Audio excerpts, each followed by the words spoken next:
Oke, kita sebelum masuk ke firman Tuhan, kita sama-sama bersatu hati dalam doa. Tuhan Yesus, Engkau Allah yang maha besar Tuhan, Engkau Allah yang maha agung. Kami mengucap syukur Tuhan, hari ini sekali lagi Engkau bolehkan kami Tuhan untuk beribadah ke tempat-Mu, di rumah-Mu hari ini, untuk mendengar firman-Mu Tuhan, untuk mendengar kabar baik yang daripada-Mu ya Abah.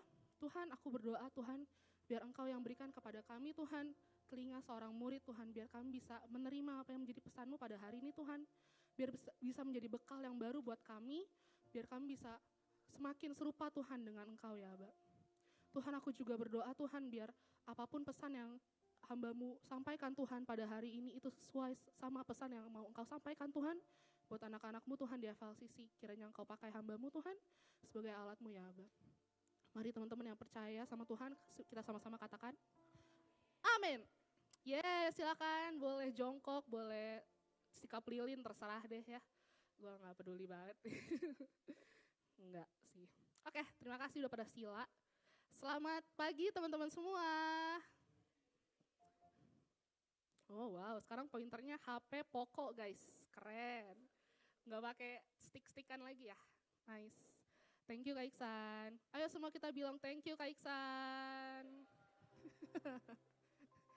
Penting banget ya. Nah, ngomong-ngomong nih kita kan udah memasuki hari Minggu terakhir di mana liburan panjang kita akan selesai guys. Siapa yang sedih? Lumayan ya. Atau mungkin ada yang masih liburan panjang, adakah? Yang kuliahnya, kantornya masih libur sampai 3 bulan lagi? Nggak ada? Gimana liburannya? Seru nggak guys? Seru kah? Seru ya? Kalau gue sendiri, gue suka banget liburan yang dimana tuh literally gue cuma spend time di kamar sendirian, kadang berdua sama cowok, abang gue. Terus kayak ya udah di kamar selonjoran, gue bisa main game yang gue suka karena biasanya kan kayak kerja sekarang main game gitu kan. Gue biasanya main game tuh kalau nggak Valorant ya Genshin Impact. Ada yang main juga nggak guys? Nggak lagi, nggak apa. Pasti kalian mainnya Candy Crush kan, gue tahu deh. Gak ada yang seasik gue pokoknya, asik. Bercanda. Itu, jadi gue harap kalian juga bisa spend waktu liburan kalian kemarin dengan hal-hal yang kalian suka juga. Karena kalau nggak kayak gitu kita nggak bisa comeback ke tempat kita kerja atau kuliah seperti series ini guys, asik. Masuk gak? Masuk. Kita udah mau mulai masuk ke series baru, judulnya The Comeback Kid yang tadi juga udah disampaikan oleh Venu. Dan di series ini kita akan banyak bahas soal cara hidupnya Tuhan, berharap sama Tuhan, terutama ketika Tuhan kembali lagi ke dunia, dia udah mati di kayu salib tapi dia bangkit dan dia menebus kita dari dosa. Keren banget ya Tuhan kita. Yes. Tapi ngomong-ngomong comeback, biasanya tuh apa sih yang terlintas di pikiran teman-teman? Oke, kalah terus menang. Kalau gue boleh simpulin, biasanya tuh kita sering mengartikan comeback sebagai seseorang atau sebuah peristiwa yang dimana tadinya kita udah terpuruk banget, yang udah gak ada harapan, tapi akhirnya bisa bangkit dan bisa melalui semua struggle yang ada. Betul bukan? Yes. Buat teman-teman yang suka main game juga kayak gue tadi, pasti familiar banget sama yang namanya comeback gitu ya.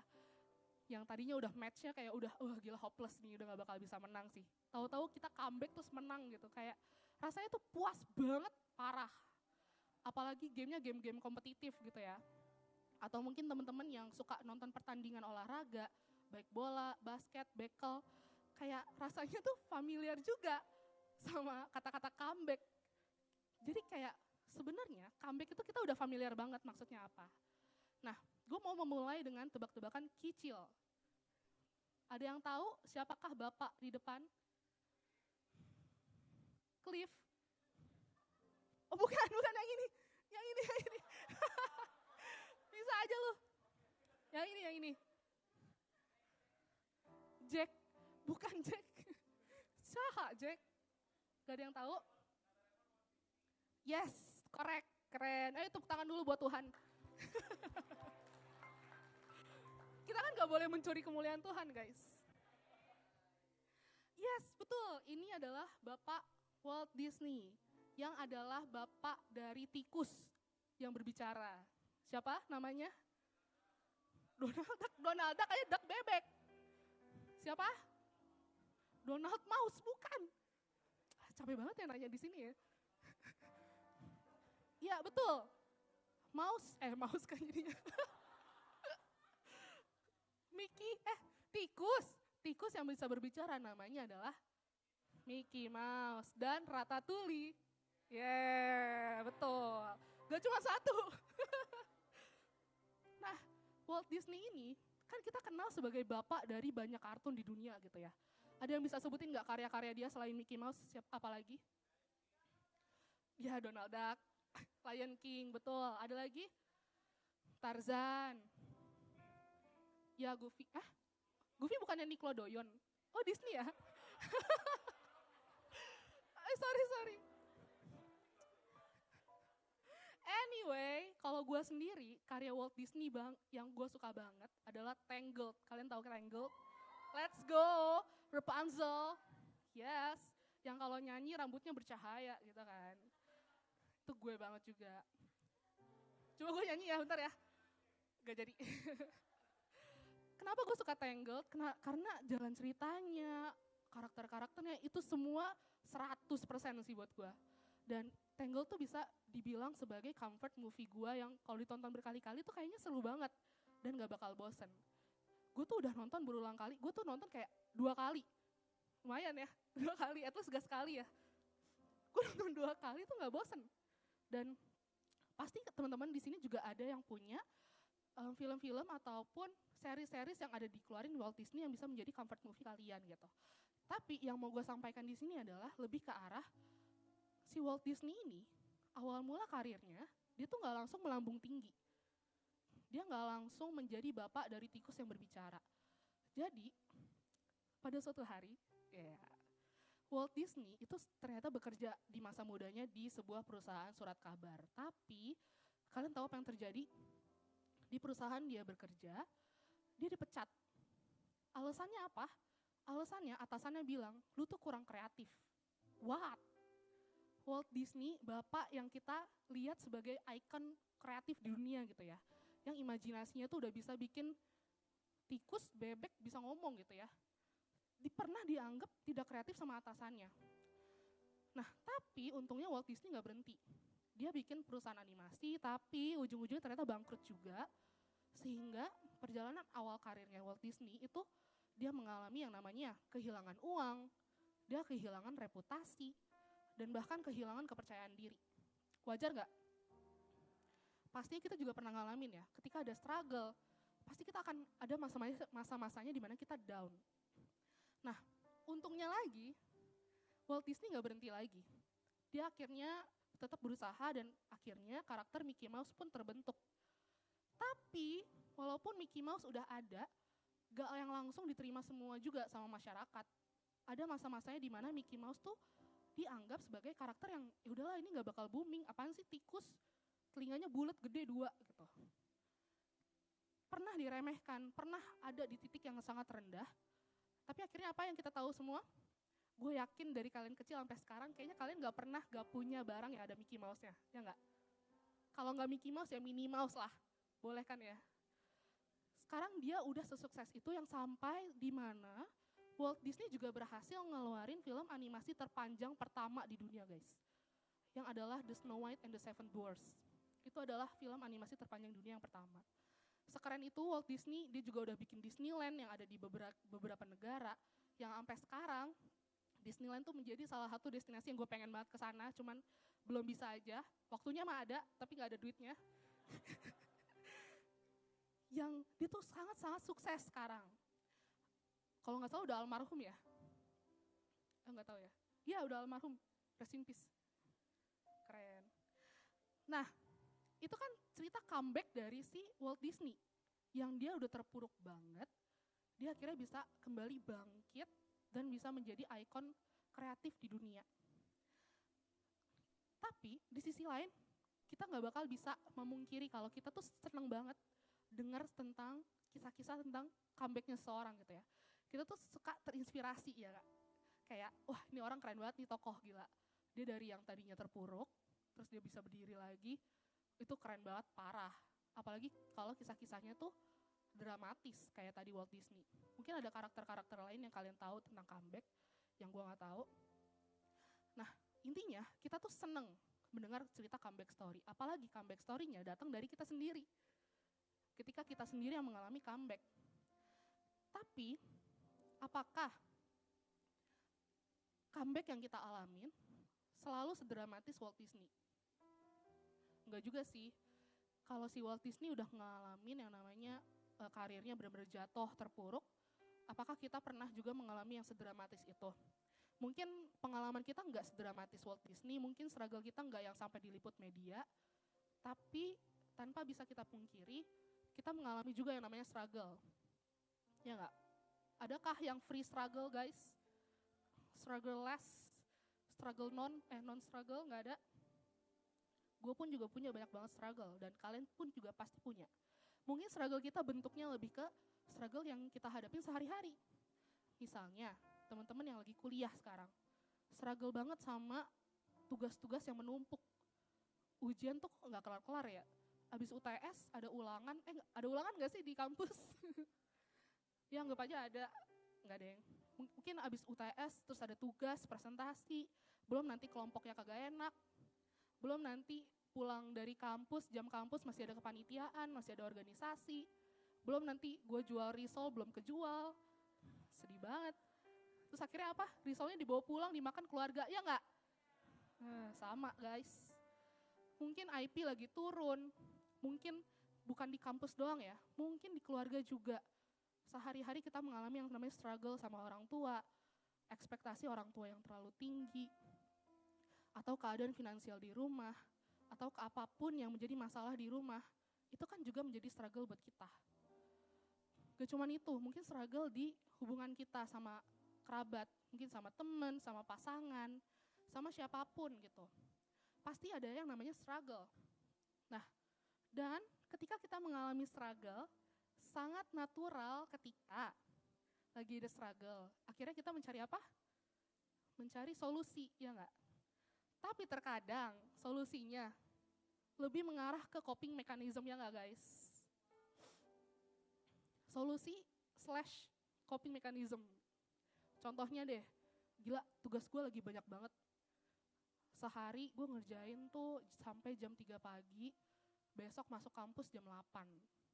Gile banyak banget ya, terus besok masih ada ujian lagi. Terus 2 minggu lagi ada kerja kelompok, kelompoknya nebeng nama semua. Masa-masa itu guys, sedih banget ya. Mungkin pas lagi mengalami hal itu yang kayak, kok jadwal gue gak pernah berhenti ya. Akhirnya apa? Akhirnya kita punya coping mechanism di mana ya udahlah, sebelum gue menghadapi itu semua, gue mau relax 10 menit. Scroll IG, asik. Scroll IG, explore maksudnya, scroll FYP, scroll timeline Twitter, mau 10 menit. Tapi 10 minutes turns into 20 minutes, 20 minutes turns into 30 minutes, terus akhirnya 30 menit berubah menjadi 4 hari. Lama banget gak tidur tuh. Maksudnya dari 30 menit bisa akhirnya menjadi membuang waktu kita yang cukup banyak jadinya. Akhirnya coping mechanism kita, apakah membantu kita untuk comeback? Nope, malah chaos. Malah jadi makin kesebar-sebar itu timeline ya kak. Atau mungkin ketika kita lagi struggle di rumah, ini orang tua gue kenapa ya, aku gak ngerti perasaan gue. Kenapa ekspektasi dia tuh ke gue kayak gue seakan-akan gue tuh presiden gitu. Bisa meng-solve semua masalah yang ada di dunia. Why? Terus akhirnya coping mechanism kita apa? Kita ngerem diri di kamar. Kunci pintu. Diketok, Dek. Atau mungkin dipanggilnya Koh, Ci. Udah makan belum? Belum. Asik. Drama banget ya. Akhirnya ngerem diri di kamar, gak mau diganggu. Pokoknya gue pengen sendiri. Capek banget gila denger suara-suara dari orang luar gitu. Atau mungkin coping mechanism kita ketika lagi berhadapan sama orang tua kita, yang tadinya mau ngobrol doang sama orang tua, tapi karena yang diobrolin agak berat, jatuhnya jadi apa? Coping mechanism kita malah jadi berdebat. Kita pengen menang dari opini orang tua. Kita pengen terus-terusan kayak, gue yang menang deh, pokoknya gue yang menang. Akhirnya nada bicara kita malah jadi gak kekontrol tanpa kita sadarin. Ada banyak coping mekanisme lainnya. Kalau gue sendiri, kalau gue boleh jujur di depannya sama teman-teman semua, coping mekanisme gue tuh terkadang gue suka menarik diri dari banyak orang. Kalau misalnya gue lagi dalam struggle, jadi kalau di chat, kalau dicari, di reach out, gue pun pernah ada masa-masanya di mana gue benar-benar menarik diri. Gue hapus profile picture. Alay gak guys? Nah, ada banyak lah jenis-jenis coping mechanism. Tapi, kalaupun misalnya struggle-nya pun udah selesai, tugasnya udah selesai semua, ujian udah lewat, udah mau liburan, atau enggak di keluarga struggle-nya udah lewat, keadaan udah mulai membaik, atau enggak mungkin dari segi hubungan sama teman udah mulai membaik, hubungan sama pasangan udah mulai membaik. Tapi terkadang juga ketika semua sudah mulai membaik, rasanya tetap kosong. Di hati kita tuh tetap hampa. Kayak, oke, yang ini udah selesai, tapi kayaknya 2 minggu lagi ada masalah lagi deh. From this problem, onto the next one. Hal-hal yang kayak gitu tuh kayak gak pernah berhenti. Apakah ada yang relate? Sedikit ya, puji Tuhan. Nah, kalau gitu, ada satu quotes yang gue suka banget dari Timothy Keller. Dia adalah seorang pastor ternama. Dia bilang kayak gini, if you put your ultimate hope in anything other than God, it will ultimately fail you. Kalau kita taruh pengharapan kita buat bisa comeback dari struggle kita ke hal-hal di luar Tuhan, apapun itu akan mengecewakan kita. Karena apa? Kita berharapnya kita bisa comeback dari struggle, yang penting kelar aja. Yang penting nanti gue bisa lebih happy. Tapi kita gak taruh pengharapan kita di Tuhan. Nah, terus bagaimana nih kalau misalnya kita udah comeback, kita udah merasakan comeback itu sendiri, tapi ketika comeback itu udah ada, kok rasanya kagak sesuai apa yang gue harapin ya?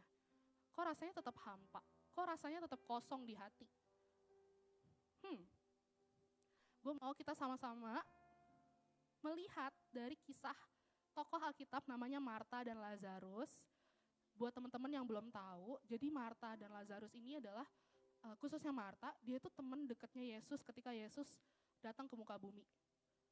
Gue bilang teman dekat itu literally teman dekat ya guys, yang kayak teman nongkrong gitu loh. Yang benar-benar kayak, Jesus is my bestie. Dan Marta pun udah melihat banyak banget mujizat yang Tuhan lakukan. Coba kalian bayangin, kita semua tahu ya, emang kita tuh sahabatnya Tuhan. Tapi kalau di masa itu kita udah hidup, kita jadi Marta, terus kita melihat langsung Yesus. Terus kayak, wah gile, Tuhan Yesus mengubah anggur menjadi, salah kebalik. Tuhan Yesus mengubah air menjadi anggur, wow keren. Tuhan Yesus berjalan di atas air, wow keren gitu kan. Apalagi bukti yang perlu kita dapetin gitu ya, kita udah ngelihat dengan mata kita sendiri. Nah, singkat cerita, Marta yang bestinya Tuhan Yesus banget ini, punya kakak, punya saudara, namanya Lazarus. Nah, kisah lengkapnya teman-teman bisa baca di Yohanes 11, dari ayat 1 sampai selesai, itu kisah yang lebih lengkapnya. Intinya, Lazarus ini sakit keras guys. Dia udah di titik dimana dia kritis yang harapan hidupnya tuh udah hampir gak ada. Nah, maka dari itu, ketika si Marta tahu nih, wah Lazarus sakit, tapi bestie gue Yesus guys, gile. Walaupun Lazarus sakit, gue tahu nih buat Tuhan Yesus nih biasa aja. Tuhan Yesus pernah kok ngubah air jadi anggur, masa gak bisa sembuhin penyakit saudara gue? Pasti gitu gak sih mikirnya guys? Akhirnya Marta menaruh harapan dia ke Yesus. Nah setelah itu, karena Marta punya nih, tapi dia lagi gak bersama dengan Yesus, dia kirim pesan lah sama Yesus. Dia bilang gini, ya ini contoh aja ya. Dia kirim pesan ke Yesus, punten banget Yesus, punten banget, gitu ya. Lazarus saudaraku sakit keras. Bisa kesini gak ya, hanupis banget, Waduh, kata Tuhan teh. Ini gimmick ya, jangan dianggap serius guys. Zaman dulu belum ada iMessage. Yes, intinya Marta mengirim pesan ke Yesus. Yesus, saudaraku Lazarus yang kau kasihi sakit. Nah, kita mau lihat reaksinya Yesus bareng-bareng. Aku mau ajak teman-teman buka Alkitab masing-masing di HP masing-masing. di Yohanes 11 ayat 1 sampai 6. Kalau bisa yang versinya TB ya, jangan yang lain ya, ntar beda-beda ngomongnya, pusing gue dengernya. maaf.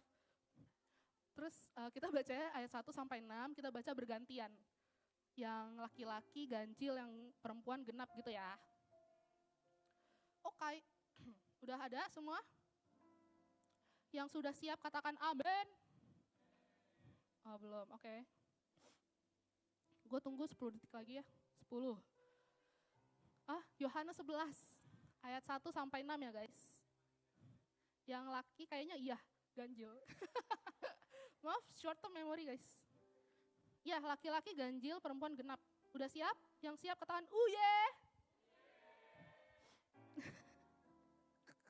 Udah siap ya? Oke, kita baca sama-sama. 1, 2, 3.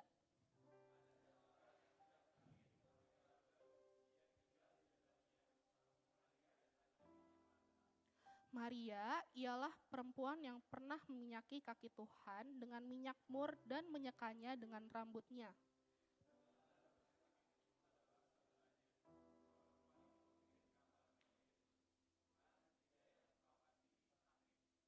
Ketika Yesus mendengar kabar itu, ia berkata, penyakit itu tidak akan membawa kematian, tetapi akan menyatakan kemuliaan Allah.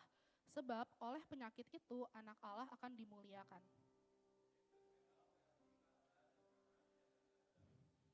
Namun, setelah didengarnya bahwa Lazarus sakit, ia sengaja tinggal 2 hari lagi di tempat di mana ia berada. Wow. Udah. Sampai ayat 6 aja. Makasih ya udah inisiatif ya. Yes. Kita udah sama-sama baca bareng-bareng. Kalau ketika Marta udah memberikan pesan ke Yesus yang lagi di tempat yang berbeda bersama dengan murid-murid Yesus, Yesus bilang apa? Yesus dengan sengaja tinggal 2 hari lagi dan dia gak langsung ke tempat Marta dan Lazarus berada. Yes. Ini bukan tentang bagaimana Yesus kurang mengasihi Marta, enggak. Di ayat 5 di sini disebutkan dengan jelas bahwa Yesus mengasihi Marta, Maria, dan Lazarus. He loves them so much. Tapi Tuhan Yesus sengaja memilih untuk stay di tempatnya 2 hari lagi. Dan di ayat yang sebelumnya, Tuhan Yesus sendiri yang berkata ke murid-muridnya ketika dia udah mendengar kabarnya. Penyakit itu tidak akan membawa kematian, tetapi akan menyatakan kemuliaan Allah. Sebab oleh penyakit itu anak Allah akan dimuliakan. Jadi ini align ya guys. Marta, dia menaruh pengharapan ke Tuhan Yesus ketika dia lagi ada struggle. Dia tahu Yesus yang pasti akan bantuin dia tahu banget. Karena Yesus adalah sahabatnya. Dan di sisi lain, ketika Yesus berada di tempat yang bersama murid-muridnya, Yesus pun berkata ke murid-muridnya, penyakitnya Lazarus itu tidak akan membawakan kematian. Karena melalui ini, Tuhan dan anak Allah akan dimuliakan. Align ya, kita kayak udah bisa menarik benang lurus gitu, kalau semua akan happy ending pada waktunya. Tetapi apakah langsung? Karena dengan jelas di ayat 6, Yesus bilang, dia mau stay lebih lama di tempat dia berada, dia gak langsung ke Lazarus. Dan apa yang terjadi teman-teman? Lazarus akhirnya mati. Dia meninggal, tanpa disembuhin dulu sama Yesus. Kalau misalnya kita di posisinya Marta gitu ya, udah pasti yang kita rasakan adalah all hope was lost. Marta menaruh pengharapan ke Yesus gitu ya. Aduh, nih Yesus pasti dengar kabar gue, pasti dia langsung datang menyembuhkan Lazarus. Pasti kalau Tuhan Yesus kesini, pasti sembuh deh. Tapi nyatanya enggak. Lazarus meninggal. Right? Kalau misalnya kita di posisi Marta, kita pasti juga relate. Pernah juga kan kita di posisi di mana kita udah minta tolong kok ke Tuhan.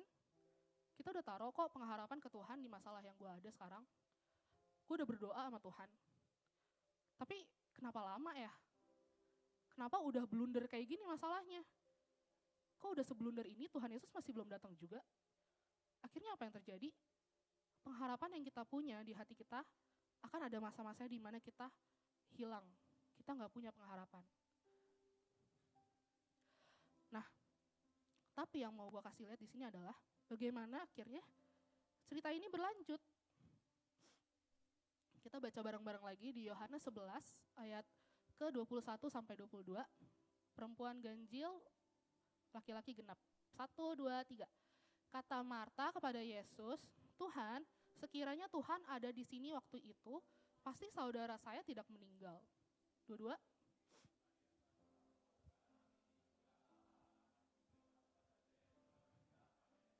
Kita lanjut. Ayat 23, wanita, "Saudaramu akan hidup kembali," kata Yesus kepada Marta. Marta.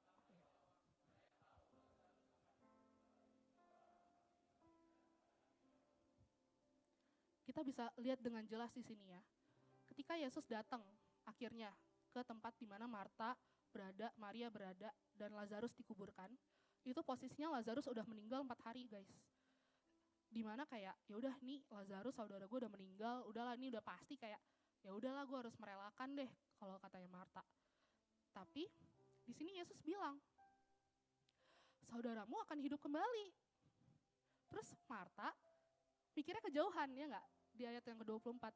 Dia mikirnya kayak gini, ya iya tahu Lazarus nanti bangkit kok pas lagi akhir zaman. Kita semua tahu ya kalau misalnya di akhir zaman nanti yang udah meninggal akan bangkit kembali. Nah, Marta tuh refer ke sana. Ya iya, nggak sekarang kan? Nanti kan Tuhan. Di sini, kalau boleh gue kasih lihat, di ayat yang ke-22, Marta tuh masih bisa kok ngomong. Dia masih bilang kok, "Namun begitu saya tahu bahwa sekarang ini juga Allah akan memberi apa saja yang Tuhan minta kepadanya." Dia tahu kok kalau Yesus, kalau gue masih bisa berharap sama Tuhan. Gue tahu kok kalau misalnya ya Tuhan memang Allah yang bisa menyediakan semuanya. Dan di sini, di sisi lain, di ayat 24 tadi Marta bilang, "Iya tahu bangkit, tapi nanti pas hari kiamat kan maksudnya." Ini nunjukin apa sih guys? Ini nunjukin kondisi kita yang sering kali kita percaya Tuhan Yesus tuh bisa melakukan apa saja, tapi kita nggak percaya Tuhan Yesus bisa nge-solve problem kita saat itu juga, ketika udah blunder. Marta tahu Tuhan Yesus bisa menjawab apapun kebutuhan kita karena dia sendiri yang udah menyaksikan bagaimana Yesus bekerja untuk banyak orang melalui mujizat-mujizatnya. Tapi walaupun dia tahu, dia milih untuk overthink. Ya udahlah, ya udah nggak apa-apa, nanti aja bangkitnya pas hari kiamat. Mungkin walaupun kita juga sering mengalami apa yang Marta alamin, kita tahu Tuhan itu baik, kita tahu Tuhan itu punya rencana, kita tahu bagaimana di masa depan kita bakal dibuat indah sama Tuhan. Tapi gimana dengan rasa sakit yang kita alamin sekarang? Gimana dengan situasi yang lagi kita alamin? Gimana dengan para struggle yang kita punya, yang lagi nungguin tuh di belakang?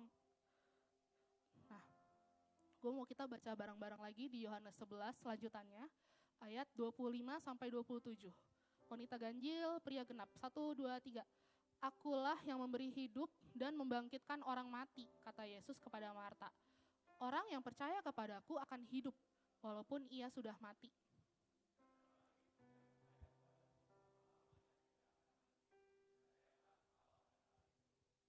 "Tuhan," jawab Marta, "saya percaya Tuhan anak Allah, Raja Penyelamat yang akan datang ke dunia ini." Wow, keren banget gak Tuhan kita? Tuhan Yesus di sini di ayat 25 dia bilang, "Akulah yang memberi hidup dan membangkitkan orang mati." Dia nggak bilang, "Akulah yang membangkitkan orang mati nanti." Dia nggak bilang gitu. Kalau misalnya kita baca yang versi bahasa Inggris, di versi yang bahasa Inggris itu Tuhan berbicara menggunakan present tense, yang artinya untuk hari ini, untuk saat ini, bukan untuk nanti. "Akulah sumber kehidupan. Akulah yang akan membangkitkan Lazarus." Yesus berkata seperti itu, dan good news-nya Marta di sini percaya. Dia kembali memegang harapan itu ke Tuhan. Marta kembali bilang, "Iya, Yesus, aku tahu engkau adalah Mesaya, engkau adalah Mesias yang ditunjuk oleh Tuhan Allah untuk datang ke bumi." Dan seperti yang kita semua tahu, ending ceritanya adalah akhirnya apa? Yesus datang ke kuburannya Lazarus, dia panggil Lazarus keluar dan apa? Lazarus bangkit. Itu ending dari cerita Marta. Nah, dari cerita ini, gue pengen kita sama-sama belajar bahwa comeback terbesar yang bisa kita alamin bukan sekedar situasi kita yang berubah, tapi bagaimana kita bisa menaruh pengharapan kepada Tuhan. Walaupun memang struggle kita terasa banyak banget, udah doa sana sini, udah doa puasa, udah datang ke menara doa, udah datang setiap hari, hari Minggu, udah ikut pelayanan. Tapi kenapa ya? Kenapa struggle gue gak kelar-kelar? Kenapa Tuhan Yesus tuh rasanya kok belum membantu gue? Kalau kalian ingat di ayat yang awal-awal, Yesus sudah bilang ke murid-muridnya, kalau Lazarus itu gak akan mati. Dan justru dari struggle ini, Tuhan Allah yang akan dipermuliakan. Dari awal Tuhan udah tahu, udah taruh janji Dia bahwa apapun struggle yang kita alamin, itu Dia akan datang dengan waktu yang tepat, dan pastinya struggle kita ditujukan untuk apa? Memuliakan namanya Tuhan. Maka dari itu, ini bottom line kita hari ini, Jesus is the person who gives us hope. Yesus adalah orang yang bisa memberikan kita pengharapan. Yesus nggak sekedar ngejanjiin aja. Dia nggak cuma sekedar menjanjikan keadaan yang baik, enggak. Dia nggak pernah bilang kalau kita nggak akan pernah punya masalah, enggak. Tapi Yesus adalah sosok yang bisa memberikan kita pengharapan di setiap struggle yang lagi kita alamin. Ada amin? Aku mau kita semua ingat kalau Yesus itu adalah sumber kebangkitan. Gak harus kita mati dulu baru dibangkitin, enggak. Maksudnya kalau misalnya kita udah terpuruk, kita udah down, Tuhan Yesus sendiri adalah sumber kebangkitan. Dia akan sendiri membangkitkan kita dari keterpurukan kita. Ini ada quotes dari C.S. Lewis, bukan temannya Lewis ya, ini emang singkatan namanya CS. Kalau gue baca, if you look for yourself, you will find loneliness and despair. But if you look for Christ, you will find Him and everything else. Kalau kita mencari apapun jawaban dengan cara kita sendiri, dengan kekuatan kita sendiri, ujung-ujungnya cuma bakal adanya apa? Kesepian, kekecewaan. Tapi kalau misalnya di tengah struggle yang kita cari itu Tuhan, kita akan menemukan Yesus dan semua yang udah disediakan sama Yesus. Segitu powerfulnya Tuhan kita, dan jangan sampai kita pernah kehilangan pengharapan sama Yesus ya guys. Nah, ini adalah practical things that we can do ketika kita lagi ada di dalam struggle dan membutuhkan comeback. Yang pertama, apa yang bisa kita lakukan? Gue mau kita sama-sama ngecek, kita tuh put our hope kemana sih? Apakah ketika lagi struggle, kita taruh pengharapan kita ke orang lain? Kita expect ada approval, kita expect orang ini berbuat sesuatu buat gue. Atau kita expect keadaan berubah dengan sendirinya. Atau justru ketika lagi ada struggle, kita taruh pengharapannya ke Tuhan. Yang kedua, kalau misalnya kita udah taruh pengharapan kita ke Tuhan, gimana sih rasanya? Apakah ada yang berubah? Apakah keadaan terasa lebih ringan atau gimana? Gue mau kita sama-sama renungkan dua hal ini, dan untuk membantu kita juga bisa melihat rencananya Tuhan, ada baiknya juga untuk kita bisa cari orang-orang yang kita tahu dia kenal dekat sama Tuhan. Kalau misalnya kalian bingung siapa, yang paling gampang yang bisa gue sebutin di sini adalah small group leader kalian. Setiap ada struggle, gue sangat-sangat encourage jangan pendem sendirian guys. Karena gue takut banget kita malah jadi sendiri dan kita nggak tahu mau ngapain. Dan akhirnya kita mengambil langkah-langkah yang seperti tadi. Kita cuman mengambil coping mechanism kita. Jadi tolong share sama small group leader atau orang yang kalian percaya yang udah kenal dekat sama Yesus. Dan juga jangan lupa ngobrol juga sama Yesus ya di saat teduh kalian masing-masing. Nah ini untuk hal yang bisa didiskusikan di small group masing-masing. Where do you need a comeback right now? Tolong di-share. Kita sangat encourage adanya keterbukaan di masing-masing small group. Dan gue pengen kita juga sama-sama belajar kepribadiannya Tuhan gitu ya. Ketika kita lagi berharap sama Tuhan. Oke, I think that's all from me. I hope this is adalah bekal yang baru buat teman-teman semua untuk bawa pulang ke rumah dan gak jadi orang yang sama lagi. Dan gue mau ajak kita semua bangkit berdiri. Kita mau berdoa dan menerima perjamuan kudus.